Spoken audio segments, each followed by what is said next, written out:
Terima kasih Anda masih bersama kami dalam Sapa Indonesia Pagi. Saudara, Komisi 3 DPR melakukan uji kelayakan dan kepatutan atau fit and proper test kepada 10 calon pimpinan Komisi Pemberantasan Korupsi. Uji kelayakan dan kepatutan calon pimpinan KPK dilakukan selama 2 hari oleh Komisi 3 DPR. Dari 10 calon pimpinan KPK, DPR akan memilih ada 5 nama yang menjabat sebagai pimpinan selama 5 tahun ke depan.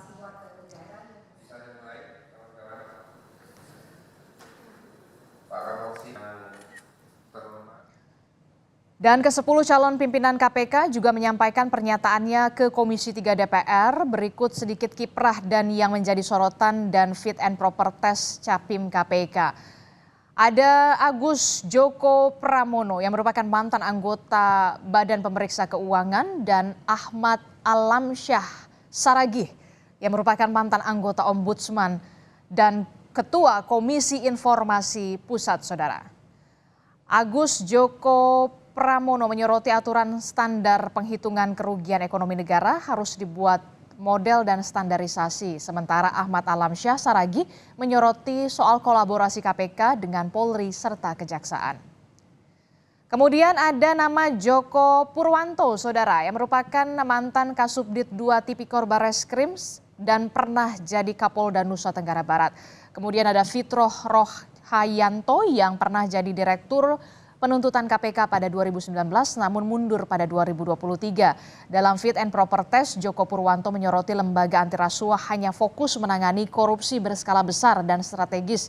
Sementara Fitroh Rohcahyanto soal pengetatan penetapan tersangka demi memastikan penyidik benar dan memiliki alat bukti yang kuat, serta proses keadilan perlu adanya kepastian hukum dalam perkara KPK. Selanjutnya ada nama Ibnu Basuki Widodo yang merupakan mantan hakim di Pengadilan Tinggi Manado, mantan hakim di PN Jakarta Pusat. Ibnu juga pernah menjadi Humas PN Tipikor. Dan ada juga Ida Budiati yang merupakan anggota Dewan Kehormatan Penyelenggara Pemilu atau DKPP. Ibnu ini menyoroti peningkatan pengawasan internal KPK dan penguatan secara internal demi meningkatkan kerjasama pimpinan dan seluruh jajaran KPK. Sementara Ida menyoroti peningkatan pengawasan internal, yakni peningkatan sinergitas dengan Dewas KPK untuk menghadapi tantangan persepsi negatif ke KPK. Calon pimpinan KPK lainnya ada Yohanes Tanak, sebelumnya menjabat Wakil Ketua KPK dan mantan Kepala Kejaksaan Tinggi Riau, juga Sulawesi Tengah. Kemudian ada Michael Rolandi, mantan Kepala Badan Pengelola Keuangan Daerah DKI Jakarta dan saat mencalonkan masih jadi Komisaris Bank DKI, Saudara. Yohanes Tanak disorot soal meniadakan operasi tangkap tangan dan jabatan Ketua KPK. Sementara Michael soal LHKPN formalitas dengan menghadirkan aplikasi terkait korupsi untuk diterapkan di daerah. Juga ditanyai terkait kasus korupsi rumah DP 0 rupiah. Berikutnya, Saudara, ada nama Pungki Indarti yang kita tahu merupakan Komisioner Kompolnas periode 2020 hingga 2024, serta ada nama Setio Budianto yang pernah menjadi mantan Kapolda Sulawesi Utara, Direktur Penyidikan KPK. Saat ini masih menjabat sebagai Inspektur Jenderal Kementerian Pertanian atau Kementan RI.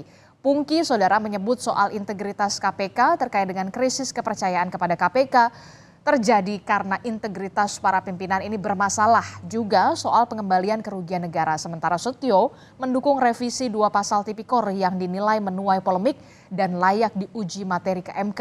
Juga soal meniadakan lift untuk atasan dan operasi tangkap tangan harus selektif. Hari ini, Saudara, fit and proper test terhadap pimpinan KPK masih akan dilakukan oleh Komisi 3 DPR. Lebih lengkapnya kita akan tanyakan langsung pada jurnalis Kompas TV. Sudah ada Niko Anggriawan di Kompleks DPR RI. Niko, selamat pagi Niko.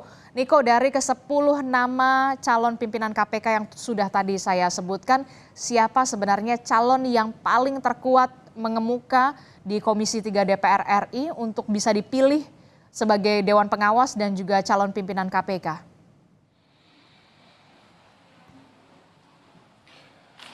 Ya, Adisti dan juga saudara, terkait dengan hal tersebut tentunya ini perlu pertimbangan dari Komisi 3 DPR nanti yang akan digelar rapat pleno pukul 11 waktu Indonesia Barat. Adapun ada beberapa orang yang menyita perhatian, sempat menyita perhatian itu yakni dalam agenda fit and proper test atau uji kelayakan dan kepatutan yang digelar dari tanggal 18 hingga 20 November kemarin.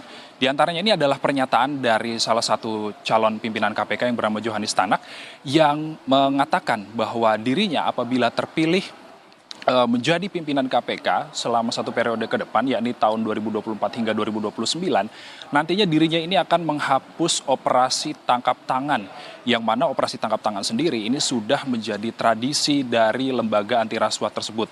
Johannes Tanak menyatakan bahwa operasi tangkap tangan ini tidak sesuai dengan Kitab Undang-Undang Hukum Acara Pidana atau yang biasa bisa dibilang sebut KUHAP ya.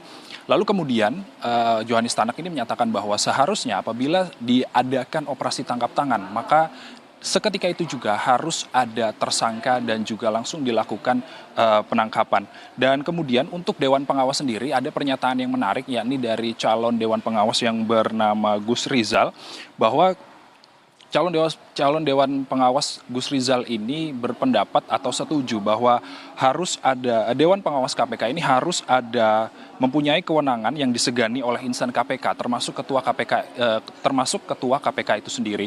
Dan juga Gus Rizal ini setuju Undang-Undang KPK direvisi dengan penambahan kewenangan untuk Dewan Pengawas KPK. Dan untuk rencana dari hasil pengumuman fit and proper test atau uji kelayakan dan kepatutan calon pimpinan KPK ini rencananya akan dilakukan hari ini. Itu berdasarkan pernyataan dari Wakil Ketua Komisi 3 DPR Ahmad Syahroni.